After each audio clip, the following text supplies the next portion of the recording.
Disclaimer, this list is not numbered except for the fact that Scaramouche is number 1 for reasons that I will iterate later. This is just 10 of my favorite Genshin characters and 9 of them are completely unordered and they should just like duke it out. Just know that Scaramouche is number 1 but 2 to 10 are subjective and I don't really have any ranking for them. And also I do love all the Genshin characters. These are just like, if you ask me who my top 10 are, these are the people that pretty much show up in my brain.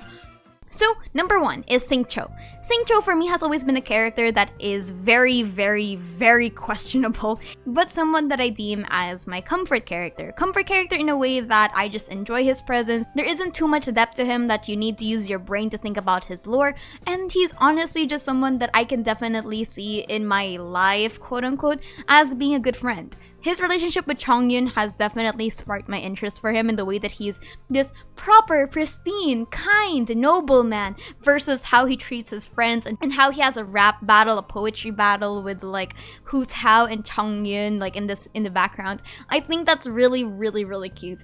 And just for me, Xingqiu is that comfort character that I appreciate, a character that is pretty shallow in the grand scheme of gods, monsters, and everything else, but it's just someone that I like and someone that I definitely think holds a very special place in my heart. Not to mention for me, his gameplay, his swords, are simple but also one of my favorite mechanics when it comes to designs. I love having flying swords on a character and Xingqiu just definitely puts that up on the list. Amber. Now, as opposed to Xingqiu, my reasons for Amber are actually much more deeper rooted in lore. For me, Amber used to be that very peppy, just a very stereotypical bubbly outrider that just likes to have a heart of gold and just helps people. But once I read the manga, I realized that that characterization doesn't always have to be shallow. The way that they characterized Amber in the manga definitely shows so much more layers to that kind of personality. She is this person with a heart of gold, but there is a level of depth to her. So the more that I read the manga, the more that I appreciated her combat intelligence, her strength in combat, her speed, her mobility, not to mention her compassion and the way that she's very childish and called Kaya a bastard. And how she basically pieced together the Vatui situation. Like she saw Dottore once and then she immediately pieced together that, dude, this man is really suspicious. This man, questionable. He has like the Vatui mark on his mask. That man, not good. Amber has to be one of my favorite characters when it comes to just subverting expectations. The subversion isn't that big, obviously. I don't think that they definitely did a 180 on the characterization. The traits that would have shown her as a shallow character just definitely got expanded in her character stories and the manga. And I really, really appreciate solid characterization that really deepens that bond. There is more to Amber than what she seems in the game, and I really wish they kind of show it more because, well, a lot of people on this list are going to be delegated as a side character, so it is what it is. It is what it is. Eula. I love Eula. I love her motif of striving against aristocracy despite being part of the system itself. Not to mention that her personality, her use of the word vengeance will be mine, is kind of a defense mechanism if you've read her lore. And to her, it's not something that has a lot of impact, like she wouldn't immediately just go on a revenge spree for you. She just says it because she thinks that that's the best way to mellow down a situation. And for me, Eula is a very troubled character, which makes for an interesting motif. Eula for me has been a very relatable character in terms of trying to break a system that's always been there for a long time. Not to mention that prejudice was also a very, very big thing in her story, and I just unfortunately feel really bad for her, given that a lot of people in story think that Eula is this kind of the shallow, mean aristocrat to the point that they just isolate her, and to me, I think that's unfortunate. Official is a character that embodies loneliness in a way that is scarily modern. I won't be going into spoilers for her story if you don't know what her actual story is, but you should definitely read that. The beauty of learning Official's story is when you go and read her character stories themselves, and I don't think I can ever do justice to that. So I hope that you guys read Official's story. Just one of the things that I won't be expanding on, but I really love her. Bennett. Bennett was a character that I thought was very surface level, just this very heart of gold character, just a thumbs up, just here to patch you up when things get a little bit oof. And to me, I really didn't think about Bennett all that much besides this guy that had this weird quirk. But then I read his character story, and if you've ever read his character story 5, he basically says something that's pretty sad. He says that adventurers have to go through death eventually, and death is where an adventurer's story continues in the form of ballads, bard songs, and legacies. And to me, that really gives a good perspective of what Bennett sees in his life, and it kind of makes me feel really bad for the guy. The fact that MiHoYo gave him so much depth to his character, and just the sheer complexity of his emotions and just how sad his upbringing really was, given that we see how isolated he is in the grand scheme of things, which pairs up really nicely with Fischl's own isolation problems. I really like Bennett's story a lot, and I really like Fischl's story a lot for that very same reason. So these two are a package deal for me. I love their story so much, and if you haven't read it, please, I implore you to read it.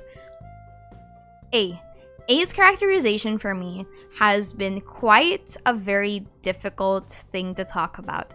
I already mentioned how much I don't like the Inazuma Archon quest because of pacing reasons, but I have said multiple times that I like what A stands for. A's story from a meta-narrative perspective is a story about eternity and the concept of time and the concept of loss.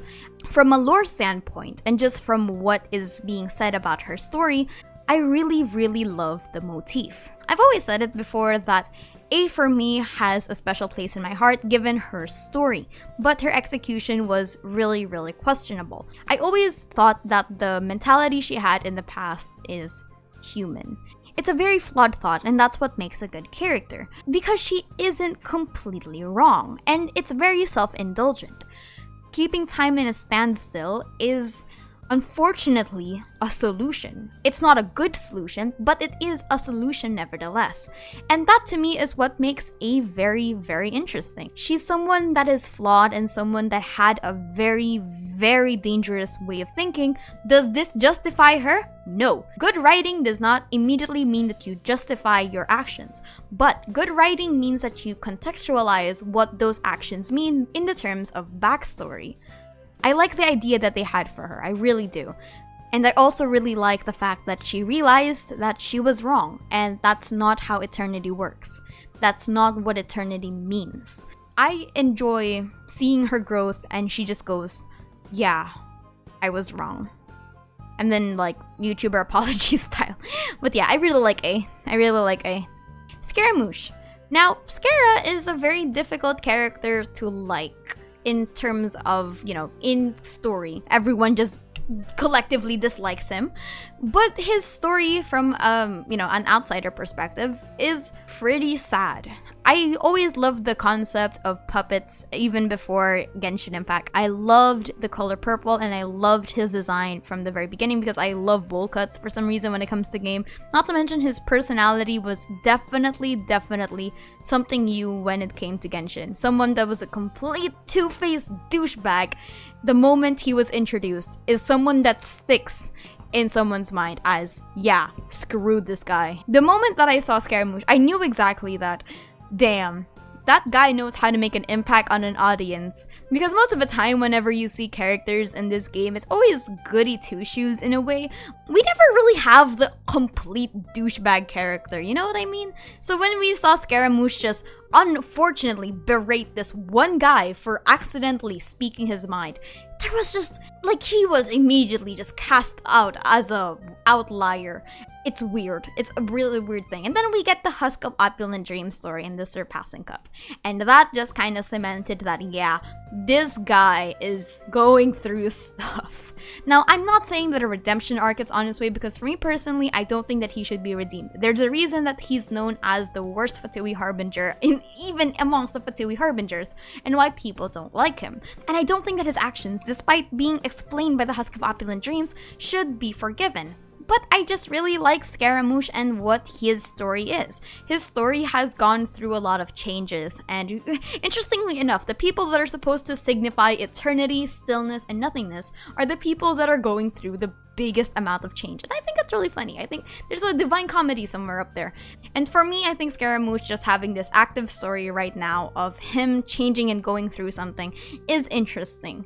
It's interesting to the very least because now we have an overarching story that we're going to see conclude probably in Sumeru. I like Scaramouche. Albedo. I've always liked characters that kind of feel like they're onto something, but for me, Albedo is a character that is very, very suspicious.